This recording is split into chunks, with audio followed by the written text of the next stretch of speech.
Oh, I'm feeling low again. I don't wanna let it go. Oh, I'm feeling. Today's conversation is not about glorifying gang life. It's about understanding of what drives people into darkness in the first place and what it actually takes to come back from it.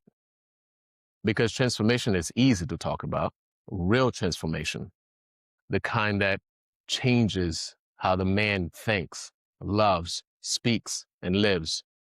It's sometimes entirely different. My guest today once lived in the bike gang or bike culture, but somewhere along the way, the life that once gave him identity began to take pieces of him in return. And what followed was not just behavior change, it was confrontation, accountability, surrender, faith, redemption. This is a conversation about masculinity, pain, brotherhood, consequence, and what happens when a man finally stops running from himself. This is Domino One. I'm your host, Smith Paul, and today I'd like to welcome my friend, Big Mike. Big Mike, how are you, brother? Good, brother. How are you? I'm doing fantastic. Cheers. Fantastic. Cheers for being here, brother. Yes, sir. Absolutely. So I've been meaning and I've been wanting to have that conversation with you. And like I said, full disclosure, this is my friend, Big Mike. That's my brother. And he means brothers. yes, I do. Yeah. Yes, I do. I feel that in my heart. Absolutely. And I'm grateful to have you as my brother, your mentorship and everything that you've done for me. And I know your story, but I've always also wanted, like, as I do on this channel, I raise awareness for CSA, for any sexual abuse or people who don't have a voice to come out and talk about what they've been through. I've written my book on it, Scars Beneath the Skin. But knowing Big Mike, I also love having conversations with people. And his life, I think, is nothing short of extraordinary in what he's able to achieve, how he was able to achieve them, but most importantly, what God has done in his life. And so today, I don't want to just keep that story from me and for our friends group. I want to share it with you. And so Big Mike agreed to bless my audience with his story. And I think it's going to change lives and be receptive to what he's saying because he's from a different world where we know about it. You might even know people in that world, but not only you don't know how to talk to them, you may have a different opinion on what they do and who they are, but you don't know what to say to them. But Big Mike is a living testimony as to what that life is like and what he's experienced and how God changed his life. So without further ado, I'd like to ask you the first question. So who were you before you became not just a Christian or follower of God? What was your life before that? Oh, so growing up in Cape Coral, my friends were 7 to 9 years older than me. So moving here at the age of 7 and meeting my wife at Four Freedoms Park at the age of 7, we were friends. But she had brothers, 4 brothers, 3 sisters, and they owned a shop. So as a young boy, to be able to go hang out at an auto repair business and welders and tools and all this stuff, it just, bam, sparked an interest, and they were all dirt bike riders. Yeah. So my family was poor. My dad was a concrete finisher, was the reason we moved here, and a hard man. Vietnam, he grew up on the streets of Kansas City. It was a hard lifestyle. You could imagine raising 3 kids on a concrete finisher's salary. They didn't make a lot back then. But my relief was going over to that shop and be able to do all that stuff over there. So when you grow up around people older than you, of course you want to be like them. Well, at the age of 11, I started smoking pot. That's where it all started, and drinking vodka. So you go down this road of trying to be accepted when you should be a kid, but all my friends were 18. I was 11, when we started this journey, and drugs were introduced into my life, being pot, Well, then I found my dad's Playboy magazine, and you could order white crosses on there, which was speed. So you never had to sleep. You can go. I could hang out with them, sneak out, go out with them, blah, blah, all that. So yeah, it was a lifestyle that I looked up to at the time, especially being around bikes, and to this day, I still ride a motorcycle, I'm just not around the clubs. I never wore a patch, but I'm not around the club lifestyle, so we did the first Holy Communion. I was baptized as Catholic and everything. That was all forced religion, Right. We went to church with my wife's dad, St. Andrew's right here in Cape Coral. I didn't understand it. Didn't understand the whole kneel, stop, then they spoke in tongues, and I didn't understand any of that. But as you get older, you notice that you're missing things in life, Right. No matter how successful you are, you're missing things. So my journey with God was forced back then, not by choice, Right. if that makes any sense. Yeah, absolutely. Absolutely. I mean, that was the same for me. I grew up Christian, but I was just going through the motions. So my parents Right. always went to church, and we didn't have a choice not to go to church, but until I discovered Jesus for myself and let him change my life and be receptive to everything that he wanted to do in my life. Letting him change your life, Mhm. I thought Jesus was here Mm. until I moved him here. Mm. And that's what changed my life. Right. When you start putting him first Mhm. in the way you think, and listen, it's still a struggle, Of it's still a struggle. Mhm. A lot of times I got to put my hand over my heart. So, okay, what would Jesus want me to do right now? Because the fact that culture I grew up in Mhm. was pretty rough, Right. It was Right. a rough culture. Of course. Let's talk about that culture. So growing up, you talked about how at a very young age, I think you said 11, when you 11, first yeah. smoking pot, and being introduced to many different things that 11-year-olds should not be introduced to. So take us back to that life. So give us a normal day in your life during this time. Like I normal rode a day. skateboard all over Cape Coral. Okay. I rode a skateboard all over Cape Coral. Get up in the morning, you had to do chores to get out of the house. You went to school, you had to get good grades. Otherwise you were grounded, So my journey was got up at the crack of dawn. So when I got out of school, I didn't have no chores to do. I can go do what I wanted to do, which is ride a skateboard and hang out with my older friends, Yeah. A lot of hours in that shop, a lot of hours. At the age of 13, I was able to sweep the floors and start getting a little paycheck, And then on Saturdays, we would go to the dump. But when you're trying to hang with guys that are almost 18, you were the little brother, but, you also had to stay in line. If you didn't, you got your ass whooped, Well, by doing all that, you learn to fight. I remember, I think I was like 13, a guy named Ronald Miranda came over to the shop, and he said, "Hey, I want to fight your guy for $5. I fought for 45 minutes, bro. Lost that tooth.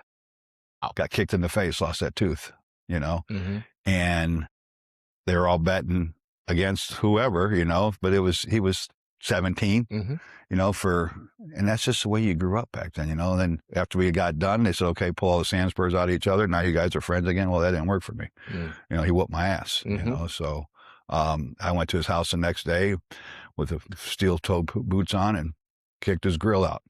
Well, at that age, first thing that happens is you're at somebody's house, and the police came, tried to, get me arrested and everything, but only 4 cops being in Cape Coral, one of them being my uncle, kind of gave me a pass, I said, well, he did this to me. He's that much older than me. I just kind of back and got a little revenge. So, you try and fill that gap to be an 18-year-old at the age of 11, 12, and 13, it's not the lifestyle you want. Of course not. It's you're trying to be older than you are Of to course. fit in. Your environment is making you so much become more something. advanced than you are, Exactly. And, I lost my virginity at 12, I mean, it's and with that, girls get planted in your head, Of course. and Of it's course. girls. Before you even understand what Before you even understand what it is, Yeah, it's right. like you don't understand. You're just trying to be cool. Well, cool is walking with God. You don't think there's a life after that because everything was party, fun. But Right. deep inside, it was killing me. Right, Killing me. Absolutely. So in this world now, so with the advent of social media, so everything is so readily available for kids because I don't want my kids to have a phone until they're past 16. And even then, I want to have a lot of uh, monitoring that I'm going to be doing to try to shield them away from those things that they don't even know how they would affect their mind. So at the age of 12 when you lost your virginity, so how did that change your life as far as like how you perceive life moving forward? You thought you were an adult. Right. You thought you were an adult, bro. You thought Doing adult stuff. you could do adult stuff, you know, hanging out with the older crowd, going to, you know, we had the teen center here that, you know, sneaking me in the bar because I've always been tall. Right. You know, you could sneak in the bars and, you know, I was getting in the bars when I was 15, you know, I mean, it's just, you just think you're an adult. And then you start looking at girls differently instead of looking at girls to play with, you know, you're looking at girls to pick up. Right. When you're young, you need to go to the Focus party. changes. Right. Yeah. Your you know, it's like, it was confusing, but you thought you were cool, Of course. you know? No, I can relate to that. You know, you thought you were, and then that carries girls, you know, through your whole life, you know, because now you think you're something special because a 17-year-old girl wanted to take the virginity of somebody else, you know, that was younger than them, you know, so they could do their journey, you know, it's like, it made you take advantage of women. Right.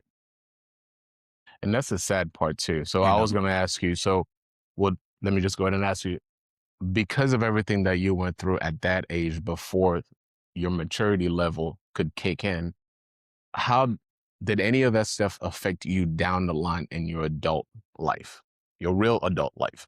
Yeah, you didn't think women were worth anything. Yeah. You thought they were under you. You know, and the woman I got in my life now is graduating me to a level that if without her, you know, she's superior. You know, she taught me to leave that life behind and to give her full respect that I never gave women before. You know, this is the first girl in my life that I give 1,000% respect to, you know, besides my mother, you know, and my aunt Jo, you know, I mean, those are two very impactful people in my life. What I teach my kids, Smith, is to love like the women in your life, not the men, because the men did it wrong. You know, especially the Marlowe men, they did it all wrong. You know, they didn't love properly. You know, they loved by the hand, the ruling fist, because that's how they were brought up. Of course. Yeah. You know, you didn't talk, you didn't express feelings. Pull up your bootlaces, bro, go forward. You know, so when you have that lifestyle and then you're in that culture that, okay, now you're making a little money at 13, sweeping floors in the shop, going to the dump, and because we didn't have trash pickup back then, you had to go to the dump, you know, and this was before you were born. I gathered that. Yeah. So having that little bit of money at a young age and then having women at a young age, you have no respect. Right. You know, you think that you're somebody. You think you've got it figured out. Yeah. Now, what did change in your life for you to be able to treat your wife the way that you treat her now? The respect she showed me when I told her my story. You know, after I told her the lifestyle I've been living for years, you know, my wife and I only been together for 13 years, but she's been in my life since we were 6 and 7. You know, she's been in my life. Best friends with my sister, so she knows my lifestyle. Because my sister and her are still best friends, you know, that she knows my lifestyle. She looked at me when I told my story. I said, because when we were starting our relationship, we kept it silent because of our families were so close. We weren't sure. And when I started explaining who I really was, she looked at me and she says, "That's not the Mike." She didn't judge. She says, "I don't know that Mike Marlowe, and I don't see him anymore." You know, so by somebody saying that to you, she was so right, because I wasn't, I wasn't that Mike Marlowe, anymore. You know, what changed me was I blew my heart up doing dope. I got rushed to the hospital, locked in a motel room with a young girl, been partying for 3 or 4 days, eating ecstasy like candy, shooting up methamphetamines, drinking Crown out of a bottle, smoking cigarettes, and went to work that Monday morning. So I don't miss work, and had a heart attack, flatlined. They had to put the paddles to me, and when I was in that hospital waiting for open heart surgery, I met God. He came to my room. It was 10:15 at night. I'll never forget it. You know, he walked into my room and told me he could take me out of this world as fast as he brought me in. Mm. I thought it was a doctor having a conversation with me, you know, and he went through 15 minutes of the drugs, the women, the infidelity, the money, the way my mind worked, you know. He says, I can flush all the poison from your body with all the blood transfusions, them all. I can't flush it from your mind. And I made a promise to that doctor. You flush it from my body, I got this under control. You know, and when the nurse came in the next morning, I said, hey, is that the doctor doing the surgery? She said, who's that? Doctor hadn't seen yet. No, this was last night, 10:15. She said, you're in ICU. Let me see who came in here. She's got a chart hung on the door. You got to sign in to go in there. She says, no doctor came in here at 10:15 last night. You had no visitors after 9 o'clock except for the nurse came in at 12. She's like, maybe we need to pick that book up on the table. Maybe that's what you seen last night. Changed my life. Changed my life. May 15, 2010. Oh, I'm feeling low again. They said I owe to them. They don't wanna let it go. Oh, I'm feeling low again. They said I owe to them. They don't wanna let it go. Give it every piece of my soul. You say you don't